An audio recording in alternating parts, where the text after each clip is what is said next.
Sugar आणि weight loss या दोघांचं तर नातं खूपच चांगलं आहे, हे तुम्हाला माहीत आहे.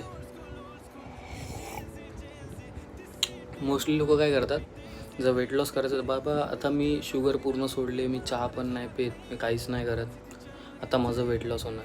पण शुगर सोडणं इतकं इम्पॉर्टंट आहे का? शुगर इतकी वाईट आहे का? तर ॲक्च्युली शुगर इतकी वाईट नाही आहे. जेव्हा वेट लॉस करायचा असतो, मी सुद्धा चहा पितो. आता आपले मिडल क्लास घरांमध्ये हे असेच क्लास असतात, तर ॲडजस्ट करा.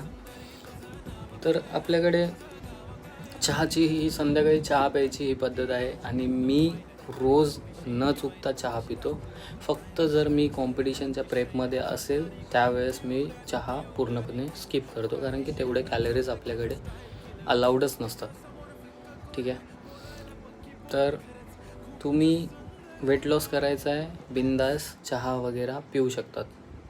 तर तुम्हाला काही अडचण असेल तर तुम्ही या चॅनलवरती कमेंटवरती विचारू शकता कोणताही प्रश्न, आपण त्याच्यावरती व्हिडिओ बनवूया. आज दिवस कितवा आपला? आज 5वा दिवस आहे. 5वा दिवस आहे, व्हिडिओ टाकतो आहे रेग्युलरली.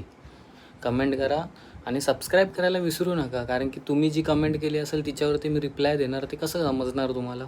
सबस्क्राईब करून ठेवा. ठीक आहे. चला, मी चहा पितो, तुम्ही सबस्क्राईब करा आणि कमेंट करा. आपण पुढची व्हिडिओ काढूया उद्या. ठीक आहे. Bye bye.